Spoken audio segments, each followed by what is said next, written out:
So here's what's going on. California held its jungle primary last week, and what a circus it turned out to be. Steve Hilton jumps out early, looks like a clear frontrunner, and then the mail-in ballots start rolling in. Javier Becerra catches him. Now Hilton is scrapping with Tom Steyer for that second slot in November. According to CalMatters and CNN's results coverage, Becerra and Hilton are still neck and neck with millions of ballots left to count. Nothing is settled. Nothing is settled. And you know what nobody wants to say? The reason this looks suspicious to people is partly a problem the Republican Party built for itself. Years of telling your own voters that mail-in ballots are rigged. Guess what? Your voters didn't mail their ballots in. That's the structural story, and it's the one worth actually examining. We'll get into that. But first, Trump. He goes on Truth Social, no evidence, calls the whole thing stolen. Then his own pick, Hilton, tells CNN he hasn't seen anything illegal. That's a notable gap. Notable gap. That's one way to put it. And U.S. Attorney Bill A. Solly announces investigations, plural, with exactly zero specifics. We'll dig into what that actually means.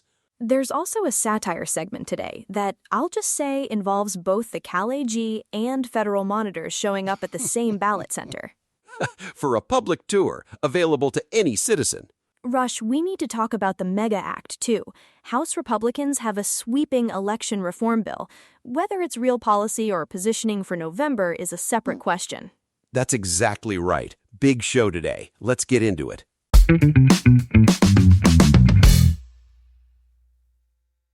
Before we dive in, a quick reminder. We love hearing from you. If you have questions or topics you'd like us to cover, head to the link in the description and submit your question. We read every single one.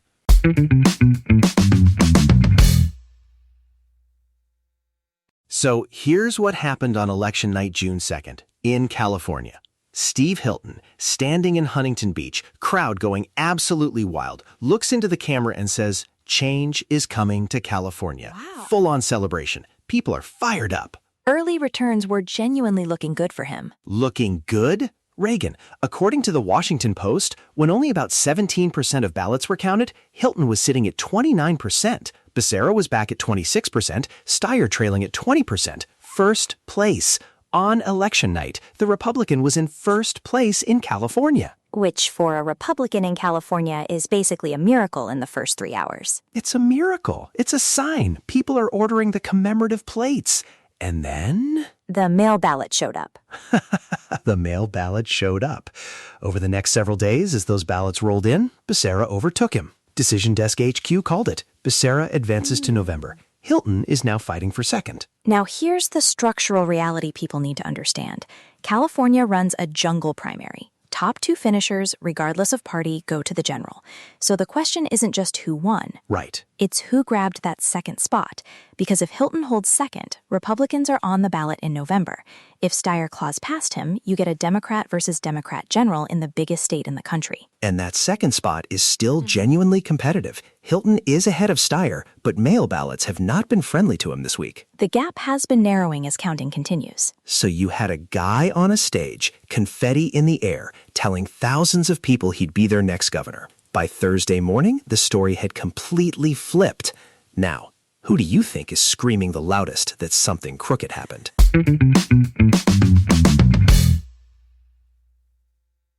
So, here's what happened next. Trump gets on Meet the Press with Kristen Welker, and she asks him point blank, "What's your evidence the California count is rigged?" Deadpan. His answer, "All I have to do is look. I listen to people." That's the evidence. Looking. Looking. He then called Welker crooked and stupid and walked out of the interview. Walked out. This is the part where the President of the United States pretends the counting is suspicious because his guys were losing ground. Okay, but Rush, step back for a second. What exactly is suspicious about ballots arriving after election night in California? Nothing. That's the whole move. Right. According to Time, over 80% of California voters cast ballots by mail. Ballots postmarked by Election Day are valid for up to a week afterward. California officials said before election night this was coming. Secretary of State Shirley Weber called the slow count, quote, normal. But wait, it gets better. Trump's own appointee, U.S. Attorney Bill Esili in Los Angeles, announces multiple election fraud investigations and sends a prosecutor to the county's ballot counting center. Wow. No specifics, zero, just the announcement. Pointedly, ABC7 reported Esili gave no information on targets, locations, or scope, and Hilton himself, Trump's own candidate, said his team, quote, certainly haven't seen anything that would warrant a fraud claim. Hilton said that. The guy whose lead was evaporating said he hadn't seen fraud, his own candidate. Here's where I push back on the whole framing. You want to know why Republicans had a big election night lead that vanished over days? There's a structural reason for that. Oh, this is the interesting part. Republicans vote in person. Democrats vote by mail. That gap didn't appear from nowhere. Someone spent years telling Republican voters that mail-in ballots can't be trusted. Someone. Specific someone. And that's exactly where this story gets uncomfortable for the people currently screaming fraud.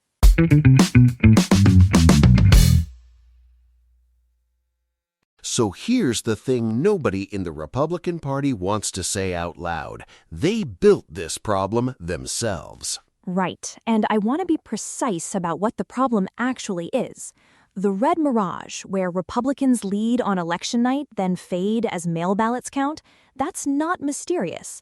Time magazine covered it this week. Democrats vote by mail more than Republicans. Mail ballots count slower. The math follows. And you know what? I almost feel bad saying this. Almost. Because who spent years telling Republican voters that mail ballots were fraudulent? Who made "Don't mail your ballot" practically a campaign slogan? The same people now screaming fraud. Look, the Save America Act passed the House in February. The Mega Act would ban universal mail voting outright.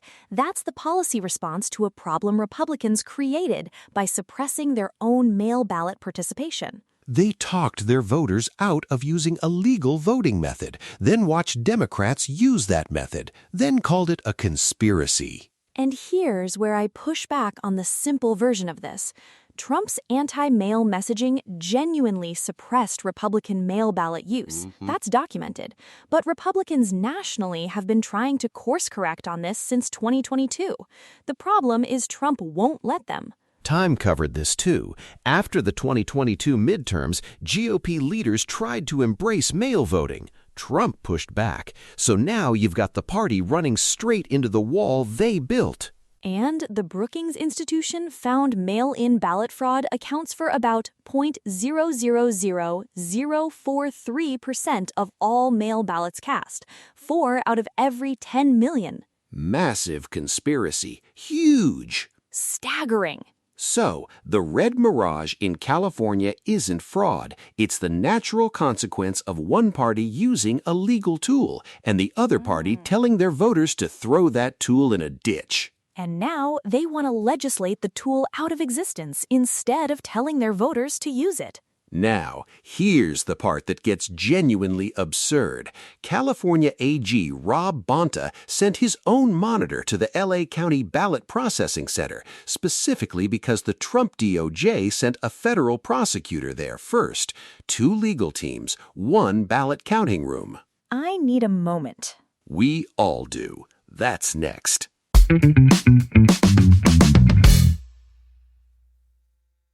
So picture this. Friday afternoon, Los Angeles County Ballot Processing Center. Federal prosecutor walks in, sent by Bill Esali's office. And according to MS Now's reporting, the county registrar confirmed he got the public observation tour, the one available to literally anyone. Any member of the public. Any member of the public. Now, here's where it gets good. California AG Rob Bonta hears about the DOJ visit and sends his own monitor to the same room. 2 squads of lawyers watching people count ballots. That's it. That's the whole bit. You've got the Department of Justice, federal resources, official capacity, and they're on the public tour with the rest of the field trip. In fairness, Bonta was pretty clear about why he sent someone. He told MS Now his office wanted to be present to ensure, quote, nothing crazy is going on. Nothing crazy is going on. Yeah.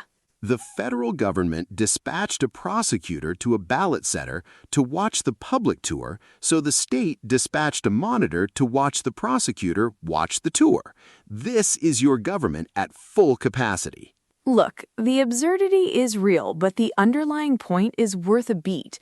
The DOJ deployed federal resources to monitor a primary election with zero identified fraud. That's not a punchline. That's actually a serious use of federal power. Right. You know what nobody wants to say? The fraud investigation opened without a single specific allegation. Bonta put it plainly. No details, no specifics, nothing individualized. Yet, here we are, two legal teams in the same room watching people sort paper. Democracy in action. Beautiful. Okay, but jokes aside, someone actually has to win this thing in November, and that conversation is a different level of serious. Two candidates, one state, and a math problem that does not obviously favor one of them.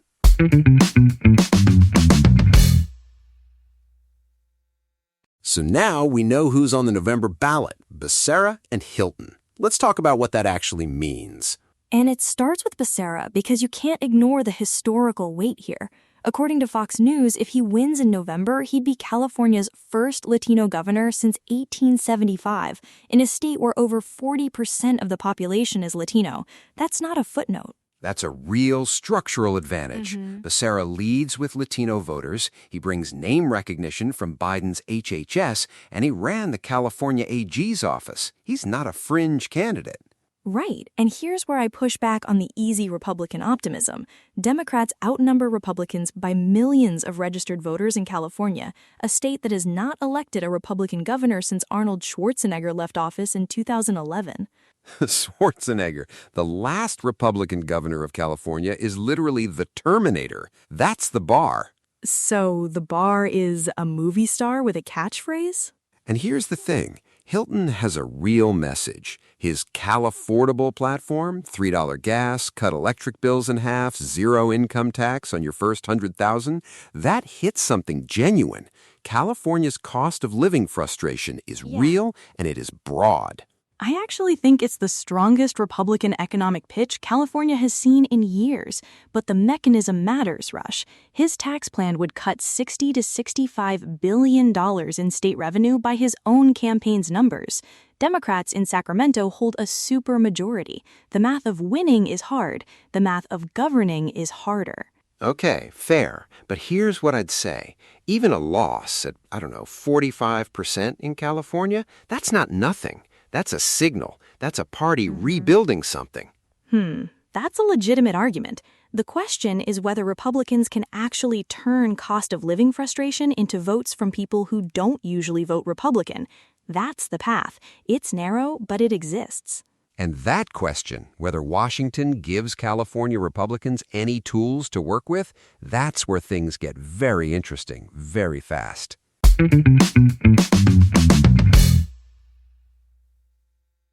So Washington gives Republicans a tool, the MEGA Act. Mail ballots received by Election Day, no universal mail-in voting, no ballot harvesting.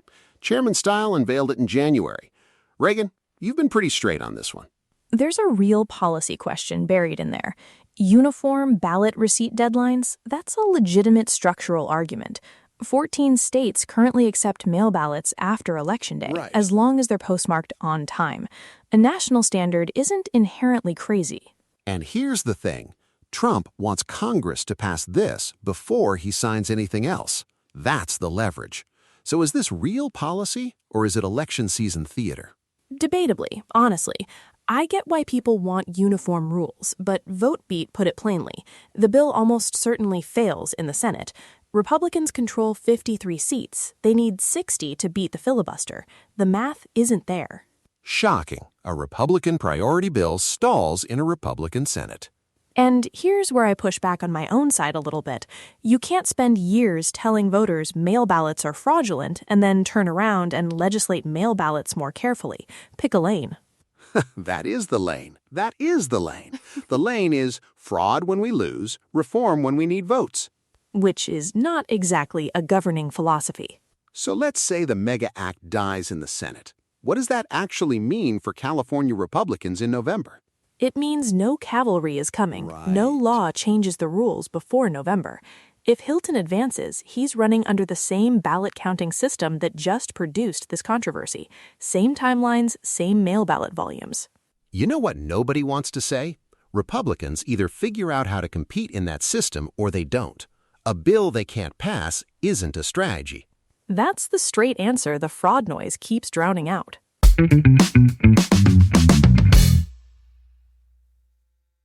So here's the thing the California count drama is actually previewing. Come November, if any House race is close, we go through this exact fight again. And Republicans are walking in with the same playbook. Call it rigged, file lawsuits, yell at ballot counters. And the historical headwinds are already brutal before any of that. In 18 of 20 midterms since 1946, the president's party lost House seats. The GOP's majority right now is razor thin. 5 seats flip and they lose the chamber. 5. That's it. 5 seats. So the margin for error is basically 0. Every competitive district matters, which means every mail ballot in every close race matters. And here's what gets me. You cannot spend years telling your own voters that mail ballots are corrupt, watch them sit out mail voting, and then when the count goes sideways, call it a conspiracy. That is not a strategy. That is a self-fulfilling prophecy with a press release attached. The California count controversy is the preview tape. Slow returns, Republican candidate leading early, lead evaporates as mail ballots arrive. We've now seen that movie. Right. If November produces 3 or 4 races that look exactly like this, and Republicans have no answer beyond it's rigged, they hand the House back, and they handed it back themselves. They can complain about the system, they can try to reform the system, but doing both while actively convincing their own voters not to use the system, that's not a two-front war. That's friendly fire. The Republicans who figure out mail voting before November are the ones who'll still have a majority in January. The ones who don't will be on television explaining again why close races keep slipping away in the final days of counting. We all know what's really happening here. The choice is simple. Compete or complain. You don't get to do both and win.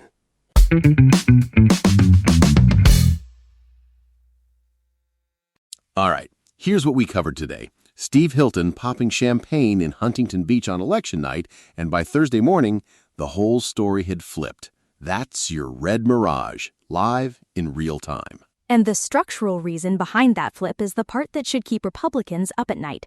When your own voters don't use mail ballots, don't expect to be surprised when mail ballots come in against you.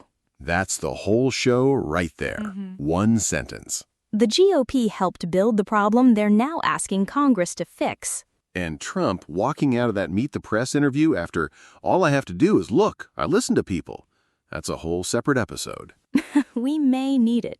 If you got something out of today, subscribe, drop us a 5-star review, and send this to one person who needs to hear it. New episodes every weekday. Thanks for spending the hour with us. I'm Rush Lindell. She's Reagan. We'll see you tomorrow.